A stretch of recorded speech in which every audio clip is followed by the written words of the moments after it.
Un constat inquiétant, les plus jeunes passent de plus en plus de temps sur les écrans. C'est le résultat d'une étude qui suit 18 000 enfants depuis leur naissance.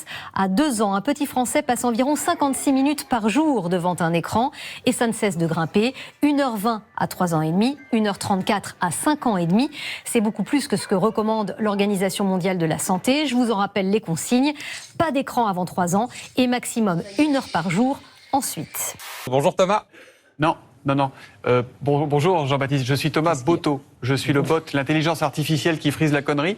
Et je suis prêt ce matin, dans une expérience inédite à la télévision française, à répondre à toutes vos questions. J'ai très peur. Une intelligence artificielle capable d'identifier instantanément des mineurs qui voudraient, par exemple, acheter un jeu à gratter ou aller sur un site porno. Voilà, c'est alors une technologie qui... Ils n'ont pas le droit d'acheter des jeux à gratter ? Non, ils n'ont pas le droit. En théorie, ils n'ont pas le droit. Et alors, les buralistes sont censés leur demander leur carte d'identité. Alors, c'est toujours un petit peu compliqué. Et donc, la Française des Jeux est en train de tester depuis 3 mois chez certains buralistes un dispositif de caméras intelligentes. Donc, ce sont des bornes équipées de caméras avec un algorithme qui a été entraîné sur des millions de visages à déterminer que toi, tu as 15 ans et toi, tu en as 23. Regardez ce qui se passe en Russie. Elle s'appelle Snezhana Tumanova. Et vous voyez, ce n'est pas une personne réelle. Non, c'est pas une personne réelle. Elle n'existe pas du tout.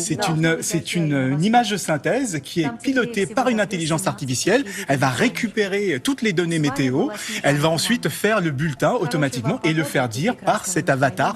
En théorie, elle est censée ne pas trop se tromper. Je vous dis ça parce que cette technologie, elle est testée depuis plusieurs années au Royaume-Uni. C'est une technologie britannique. Par exemple, dans les supermarchés, quand les mineurs veulent acheter de l'alcool, donc là aussi, il y a des bornes et on peut détecter qu'ils sont mineurs.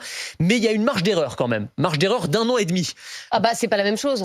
Donc entre 17 et 19 ans, ça peut quand même poser problème, si vous voulez. Voilà. Donc c'est quand même, voilà, c'est pas encore complètement au point. C'est un avatar qui est piloté par une intelligence artificielle. Alors, je me tourne vers Valérie. Oui. On parlait beaucoup de retraite. Est-ce que la retraite anticipée, ça vous inspire avec ce qu'on vient de voir ? Valérie. Pas du tout. Alors, on le conjugue dans une phrase. S. 1. Ah, il le fait à ma place. Vas-y, tout seul. Alors, tout seul. 1. Ici, un adjectif ou 2, un verbe. Alors, du coup, vous pouvez appeler le 7, 10, 20 ou... Non, c'est pas ça. Bon, on peut la refaire une deuxième fois, s'il vous plaît, Cyril. Je reviens.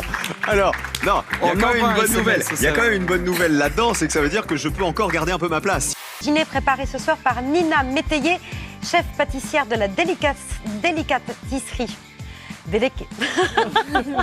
Délicatisserie. C'est à Paris. Bertrand, est-ce que vous arrivez à mieux le prononcer que moi ? J'ai pas compris ce que vous avez dit et les gens m'ont plus. Des frites. Sandy, pas de point. Non, c'était un signal, les gars. On se calme au niveau de la bouffe, c'est un budget maintenant. Vous êtes 30, 30 bouches à nourrir, c'est la crise en ce moment. Une fois que les gens l'ont mangé, ils vont se souvenir à vie de ce poireau soufflé.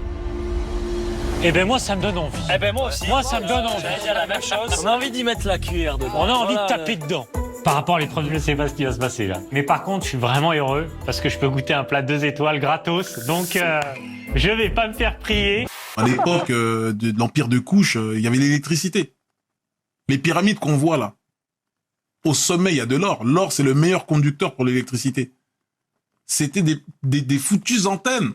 Les gens avaient l'électricité. Les gens, ils n'arrivent pas à comprendre ça. Les Égyptiens, la science qu'ils avaient, ça dépasse l'entendement. Et les historiens le savent.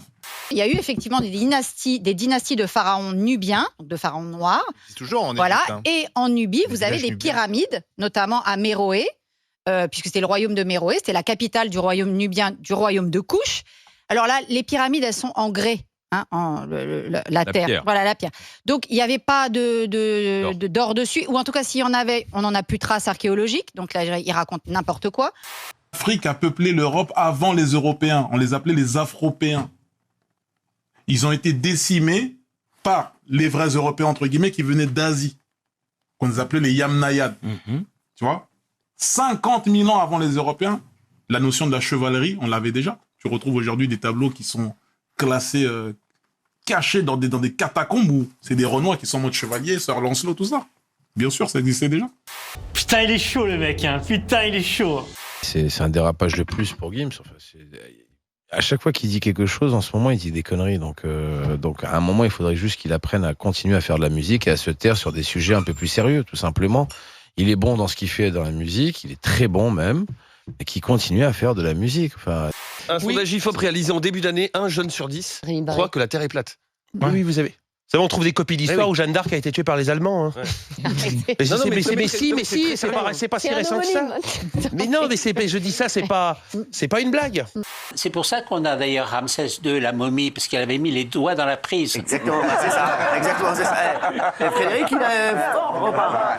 C'est dingue, il a sorti une meilleure manne que tous les chroniqueurs depuis le début de la saison. Je ne comprends pas pourquoi il n'est pas capable, lui, d'expliquer ce qu'ont été les grandes civilisations précoloniales africaines. Il a besoin d'aller inventer des légendes ridicules. Il se ridiculise et il ridiculise l'histoire africaine. Moi, je vais vous dire, j'ai de la peine pour les historiens africanistes qui travaillent sérieusement et qui se font ridiculiser par quelqu'un comme ça qui raconte mais n'importe quoi. Donc ça, c'est vraiment affligeant. Il est sot, sauté, à confondre les robinets. Pour les bleus. Il n'a pas inventé l'eau chaude. Il n'a pas inventé l'eau chaude. Oui, très bien.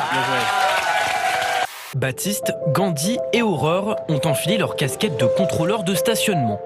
Ces lycéens déposent des amendes un peu spéciales, des contraventions poétiques.